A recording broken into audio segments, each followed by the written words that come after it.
कई साल पहले एक छोटे से गांव में एक 16 साल की लड़की थी पूजा। पूजा का परिवार बहुत गरीब था। पूजा अपने माता पिता और छोटे भाई के साथ मिलकर आराम से रहती थी। पूजा के पिताजी एक दर्जी थे। वो बहुत खूबसूरत कपड़े सीते थे, पर गांव में उनकी कला के उनको ज्यादा पैसे नहीं मिलते थे। आप भी दिन रात कितनी मेहनत करते हैं, पर फिर भी मुश्किल से घर में 2 पैसे आते हैं। आखिर ये कब तक चलेगा? अरे पैसे नहीं है तो क्या हुआ? मेरे ग्राहक मेरे बनाए कपड़े देखते हैं और खुश होते हैं। बस यही मेरा इनाम है। हाँ बाबा, बिल्कुल सही कहा आपने।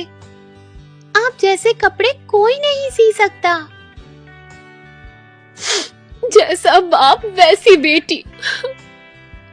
माँ अपनी बेटी के सुनहरे भविष्य के सपने देख ही रही थी और दिन यूं ही निकलते गए। एक डॉन अचानक गांव में वहां महल के सिपाही डंका बजाते हुए एक जरूरी घोषणा करने लगे। सुनो सुनो सुनो, 2 दिन बाद महल में बड़ा जश्न है। हमारे राजा के राजकुमार परसों 18 साल के हो जाएंगे। महाराज और महारानी ने इस खास मौके पर गांव के सभी लोगों के लिए एक खास उत्सव रखा है। सभी लोगों को महल के अंदर जाने की इजाजत मिलेगी। तरह तरह के पकवान होंगे और खूब सारे खेल तमाशे देखने को मिलेंगे। गांव के सभी लोग ये खबर सुनकर खुशी से झूम उठे। अरे वाह, महल में त्योहार! मैं तो बहुत सारी मिठाई खाऊंगा। मिठाई? मैं तो पकवान भी खाऊंगा। हाँ, मैं भी। मेरी माँ मेरे लिए एक नई शेरवानी लाई है।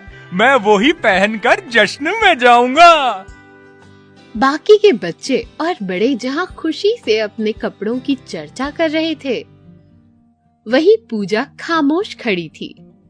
अरे पूजा, तुम तो कुछ भी नहीं बोल रही हो। मैं क्या बोलूं? कुछ भी। तुम जश्न में क्या पहनोगी? मैं पूजा ने जब सभी बच्चों को हंसते हुए देखा तो वो बहुत उदास हो गई और घर लौट गई। माँ, बाबा, मुझे आपसे कुछ कहना है। बोलो पूजा बेटे, क्या बात है? मैं कल जश्न में नहीं जाऊंगी। क्या? पर क्या हुआ पूजा, क्यों? कुछ नहीं, बस मेरा मन नहीं। ऐसा कहकर पूजा अपने कमरे में चली गई। अरे, इस लड़की को अचानक क्या हो गया? शायद उसे अपने पुराने कपड़ों के कारण शर्म आ रही होगी। रात भर रोकर पूजा आखिर सो गई। दूसरे दिन सुबह होते ही पूजा घर से निकलकर पास वाले बाग में बैठी हुई थी। इस बाग में ही मुझे शांति मिलती है। यहाँ के पेड़ पक्षी मेरा मजाक नहीं उड़ाते। यही मेरे सच्चे दोस्त हैं। कुछ देर पेड़ पक्षियों के साथ खेलकर पूजा की आंख लग गई और वो वहाँ पेड़ के नीचे ही सो जाती है। अरे, अब मैं राजमहल के जश्न में कैसे जाऊंगी? मेरे पास तो ढंग के कपड़े भी नहीं हैं। पूजा को नींद में बात करते हुए सुनकर आम के पेड़ ने उसे आवाज लगाई। पूजा बेटा, घबराओ मत, मैं तुम्हारी मदद करूंगा। कौन है यहाँ? मैं हूँ बेटा, आम का पेड़। जरा ऊपर देखो। अरे, आप बोल सकते हैं? हाँ पूजा, हम सब पेड़ पशु पक्षी सभी बातें कर सकते हैं, पर हमारी बातें सिर्फ वो ही सुन सकता है जो दिल का सच्चा हो। पर बेटा, इस बाग में एक परी रहती थी। उसने हम सभी को वरदान दिया था कि हम सब एक दूसरे से इंसानों की भाषा में बात कर सकते हैं। मैंने तुम्हारी बात सुन ली। तुम चाहो तो मैं तुम्हारी मदद कर सकता हूँ। पर कैसे? मैं ही नहीं, मेरे साथ साथ बाकी पेड़ पौधे और पशु पक्षी भी तुम्हारी मदद करेंगे। आखिर तुम हम सबको अपना दोस्त जो मानती हो। ओह, सच में? पर आप कैसे मेरी मदद करेंगे? कल महल में राजकुमार के जन्मदिन का उत्सव है। गांव के सभी बच्चे वहां जाकर खूब मजे करने वाले हैं। पर मेरे पास तो पहनने के लिए ढंग के कपड़े भी नहीं हैं।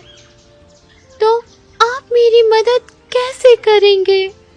ऐसा कहते कहते पूजा रो पड़ी। तब पास के गुलाब के पौधे ने उसे आवाज दी। पूजा, रो क्यों रही हो? हम हैं ना, जरा अपने आसपास नजर डालो। पूजा ने अपने आसपास देखा तो पूरा का पूरा बाग रंग बिरंगे फूलों से भरा हुआ था। तुम हम सब पेड़ पौधों और पक्षियों के पंख और पत्तियां लेकर घर जाओ और अपने बाबा से कहो कि इन सब से तुम्हारे लिए एक खूबसूरत ड्रेस बना दें। सच में? आप मेरे लिए इतना सब करेंगे? पर आपको दर्द नहीं होगा?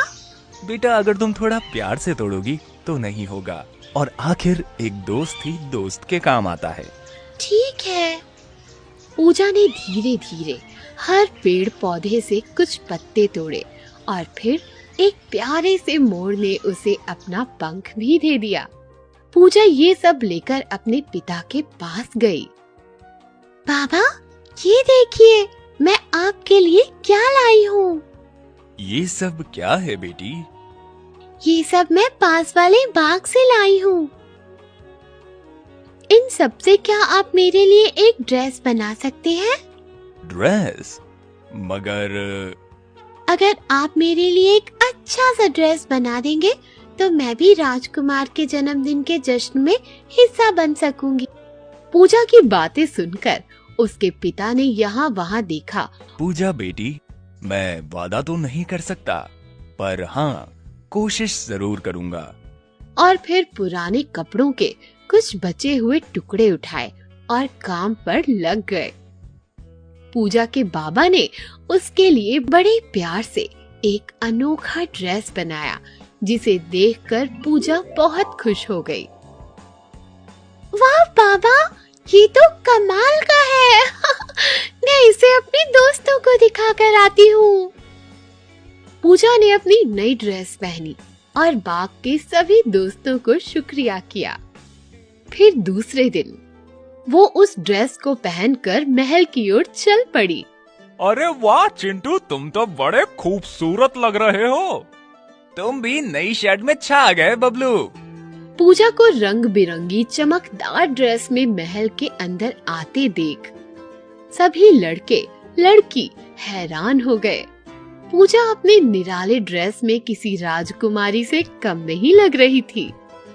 थोड़ी देर बाद जब महाराज और महारानी महल के बाहर आए तो उन्होंने कहा, आप सभी लोगों का धन्यवाद। आप सभी लोगों के आने से हमें बहुत खुशी हुई है। आज मेरे बेटे का जन्मदिन है। आज मैं यहाँ सबसे खूबसूरत दिखने वाले को अपने हाथों से पुरस्कार दूंगी। सभी लड़के लड़की एक लाइन में खड़े हो गए और फिर महाराज और महारानी एक एक करके उनके पास आए। अरे वाह, तुम्हारी ड्रेस तो बहुत ही सुंदर है। कौन हो तुम? और इतनी अच्छी ड्रेस कहाँ से लाई हो? मैं पूजा हूँ, गांव के दर्जी की बेटी। ये ड्रेस उन्होंने अपने हाथों से मेरे लिए बनाया है। यहाँ आओ बेटी, तुम हम सबके साथ ही बैठो। तुम्हारे बाबा ने तुम्हारे लिए बहुत ही प्यारी फ्रॉक बनाई है। शुक्रिया महारानी जी, पर मुझे माफ कर दीजिए। मैं यहाँ अपने सभी दोस्तों के साथ ही बैठूंगी, वरना इन्हें बुरा लगेगा। तुम बहुत अच्छी लग रही हो। तुम्हारा दिल भी बहुत साफ है। मैं तुम्हारे सरल स्वभाव से खुश हूँ। मैं तुम्हें इनाम दूंगी। पूजा की बातें सुनकर सभी बच्चों को शर्म आ गई और उन्होंने पूजा से माफी मांगी।